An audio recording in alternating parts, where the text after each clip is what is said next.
दोस्तों, नवरात्रि चल रही है और आज महासप्तमी है। धूमधाम से पूजा अर्चना चल रही है।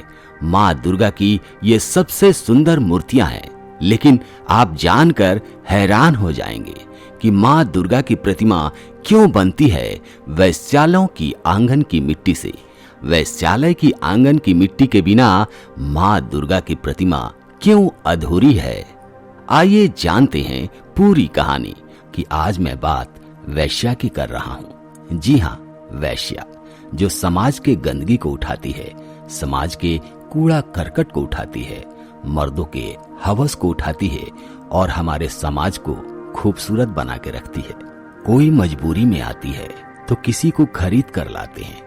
वो इंसान तक नहीं है ऐसा एहसास कराते हैं। जिस्म बेचकर रोटी कमाने वाली को हम वैश्या बुलाते हैं। दिन में इज्जत से घूमने वाले रात को उस पर बोली लगाते हैं। धर्म के नाम पर लड़ने वाले भी यहाँ सेकुलर बन जाते हैं। मेरा मामूली सा सवाल है समाज के ठेकेदारों से, वैश्या के साथ सोने वाले शरीफ शहजादी क्या कहलाते हैं? जिस्म बेचकर रोटी कमाने वाली को हम वैश्या बुलाते हैं। दोस्तों, क्यों मैंने वैश्याओं के बारे में बात की? जानते हैं कारण क्या है? क्योंकि नवरात्र चल रहा है और माँ दुर्गा की प्रतिमा का सीधा सीधा संबंध है वैश्याओं के आंगन से।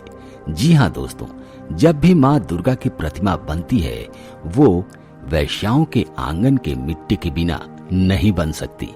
क्या है इसके पीछे की कहानी? आइए जानते हैं। दुर्गा पूजा के लिए वैश्यालय से मिट्टी लाने के पीछे पौराणिक कथा है। एक वैश्या हुआ करती थी और वो माँ दुर्गा की बहुत बड़ी भक्त थी, पर वैश्या होने की वजह से उसकी भक्ति भावना को उचित सम्मान नहीं मिल पाता था। लोग हमेशा उसका तिरस्कार करते थे। वो हमेशा यही सोचती थी कि मैं अपनी मर्जी से तो देह व्यापार के दलदल में नहीं आई, फिर भी कोई मेरी भक्ति को क्यों नहीं समझता, मैं क्या करूं? यही सोचते एक दिन वो सो गई और अगली सुबह उठकर हमेशा की तरह माँ दुर्गा की प्रार्थना करने लगी। लेकिन उस दिन कुछ ऐसा हुआ जिससे वो हैरान हो गई। वहां स्वयं माँ दुर्गा प्रकट हो गई और बोली कि कल रात मैंने तुम्हारे दुख को समझ लिया है, तुम दुखी मत हो। मैं तुम्हें वरदान देती हूँ कि आने वाले समय में जब भी मेरी पूजा के लिए कोई विशेष आयोजन होगा तो उसमें बनाई गई मेरी प्रतिमा तभी पूर्ण मानी जाएगी जब उसमें वैश्यालय की मिट्टी का इस्तेमाल होगा। अर्थात वैश्यालय की मिट्टी के बिना मेरी प्रतिमा को अधूरा माना जाएगा। और दोस्तों, तभी से दुर्गा पूजा में प्रयोग होने वाली प्रतिमा में इसका इस्तेमाल होने लगा। कुछ मान्यताएं हैं जिसके कारण ये परंपरा आज भी चली आ रही है। पहली मान्यता के मुताबिक जब कोई पुरुष वैश्यालय जाता है तो अपने सारे सद्गुणों को बाहर द्वार पर ही छोड़ जाता है। ऐसे में वैश्यालय के बाहर की वो जगह या आंगन काफी पवित्र हो जाती है। इसलिए उस स्थान की मिट्टी का इस्तेमाल माँ दुर्गा की प्रतिमा बनाने के लिए किया जाता है।